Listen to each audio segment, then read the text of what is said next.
Assalamualaikum warahmatullahi wabarakatuh. Selamat pagi anak-anak. Bagaimana kabarnya? Ya, saya harap adik-adik semua atau anak-anak semua selalu sehat walafiat ya, dan selalu dalam lindungan Allah Subhanahu wa taala. Dan untuk pertemuan hari ini, alhamdulillah kita sudah mencapai di di bab jual beli dan kirot. Hanya saja pada pertemuan kali ini kita nanti akan membahas mengenai ketentuan jual beli dan kirot. Namun di sini nanti sudah mencapai di subbab terkait tentang pembahasan khiyar ya.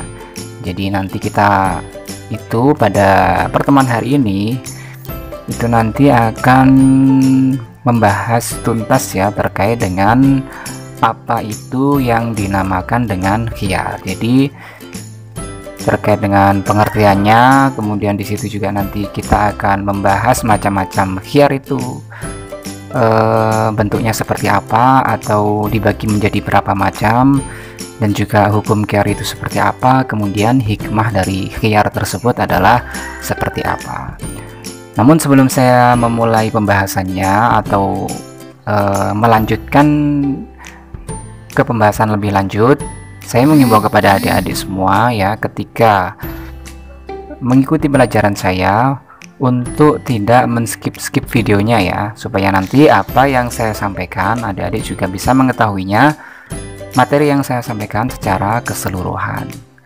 Kemudian di sini saya mengimbau juga kepada adik-adik semua ketika mengikuti pelajaran saya untuk membuka bukunya masing-masing, supaya nanti adik-adik juga bisa langsung mencocokkan ya dari apa yang saya sampaikan di dalam buku adik-adik tersebut. Jadi langsung saja ke pembahasannya ya, tanpa banyak basa-basi. Nah, di sini yang pertama kita akan membahas mengenai apa itu pengertian khiyar dalam jual beli. Nah, di sini disebutkan khiyar menurut bahasa berarti memilih yang terbaik. Dan adapun secara istilah adalah hak untuk memilih bagi seorang penjual atau pembeli untuk meneruskan atau membatalkan jual beli. Jadi khiyar itu seperti ini ya, negosiasi ketika kita melaksanakan akad jual beli tersebut. Jadi yang dinamakan khiyar atau yang termasuk juga dalam komponen jual beli tersebut, khiyar itu adalah ini ya, seperti yang sudah dijelaskan tadi, itu adalah hak untuk memilih ya, memilih melanjutkan atau membatalkan jual beli. Jadi masih tawar menawar di situ. Itu adalah hak dari seorang penjual dan pembeli ya. Nah, di situ dinamakan dengan khiyar. Kemudian lanjut ke pembahasan yang selanjutnya di sini terkait dengan macam-macam khiyar. Di sini dibagi menjadi 3 macam.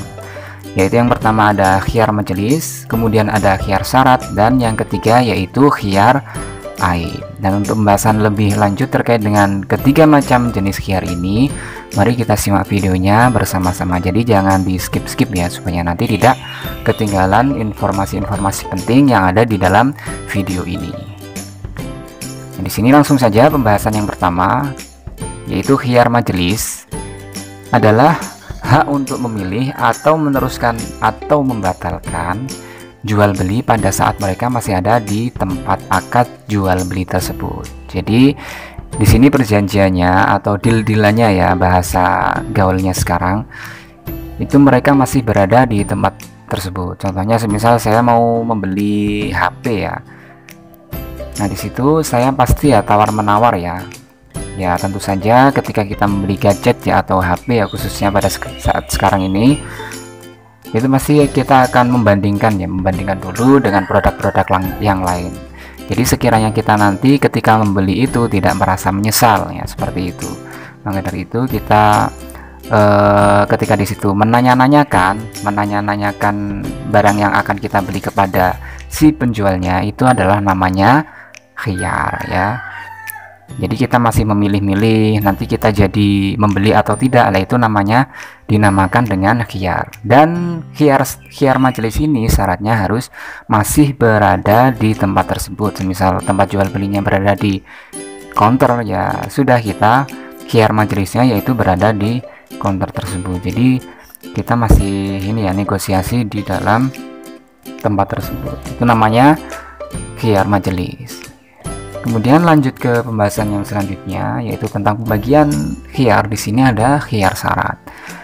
Nah, adapun khiyar syarat ini adalah hak memilih atau meneruskan atau membatalkan jual beli dengan syarat tertentu. Dan khiyar syarat ini berlaku 3 hari saja. Nah, ini sama dengan tadi ya, jika kita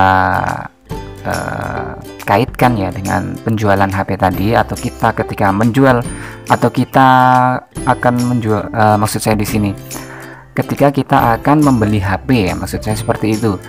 Ketika kita akan membeli HP, pasti di situ kita juga akan ini ya, menanyakan di situ, menanyakan, Mbak, nanti semisal di sini ada yang tidak pas, nanti adik-adik bisa menanyakan ya di situ ya, garansinya seperti apa. Nah, seperti itu ya. Jadi garansinya nanti di situ itu berapa hari lah, itu dinamakan khiyar syarat. Jadi nanti bisa dikatakan, Mbak, nanti ketika di sini nanti ada ketidakcocokan atau mungkin ada kecacatan di tengah jalan, maka nanti saya kembalikan ya. Nah, itu namanya dengan khiyar syarat. Kemudian di sini ada khiyar aib ya, yaitu memilih meneruskan atau membatalkan jual beli yang disebabkan adanya suatu cacat atau aib pada barang yang dijual tersebut. Nah, ini adalah sama ya, jika kita terapkan di contoh yang sebelumnya, itu apabila kita sudah membeli barang, kemudian ketika kita bawa pulang di situ ada ketidakcocokan atau rusak pada barang yang kita beli tadi, maka kita juga berhak ya untuk mengembalikan. Tetapi dengan syarat tadi, kita sudah berkhiyar syarat ya.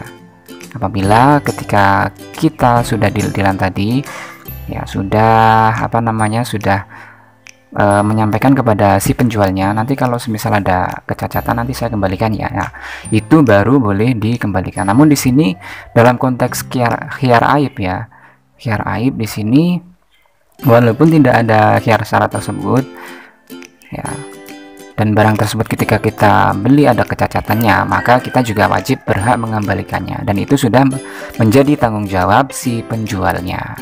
Itu adalah pengertian tentang khiyar aib. Lanjut ke pembahasan yang selanjutnya, yaitu tata cara khiyar. Ini disebutkan atau dijelaskan bila seorang merasa dirugikan dan menyesal setelah membeli suatu barang, mungkin harganya jauh lebih mahal dari harga umumnya ya, atau keliru memilih. Nah, hendaknya pembeli mengadu kepada si penjual untuk mengembalikan atau menukar barang yang telah dibelinya. Dan jika pengaduan si pembeli tadi benar, maka penjual harus bersedia menerima barang tersebut dan menukar dengan barang yang lebih baik lagi. Itu adalah tata cara dari khiyar ya. Kemudian di sini pembahasan yang terakhir terkait dengan hikmah jual beli, yaitu jual beli dapat menata struktur kehidupan masyarakat yang menghargai milik orang lain. Setiap pihak merasa puas ya di situ. Ya, di situ hikmahnya itu ya. Saya ulangi lagi, jual beli dapat menata struktur kehidupan masyarakat yang menghargai milik orang lain. Kemudian yang kedua di sini, setiap pihak merasa puas. Kemudian dapat menjauhkan dari makan atau memiliki barang yang haram. Kemudian penjual dan pembeli mendapat rahmat dari Allah Subhanahu wa taala. Dan yang terakhir, jual beli dapat membangkitkan semangat kerja. Mungkin itu saja pembahasan pada hari ini. Mudah-mudahan bisa bermanfaat. Sekian dari saya. Wassalamualaikum warahmatullahi wabarakatuh.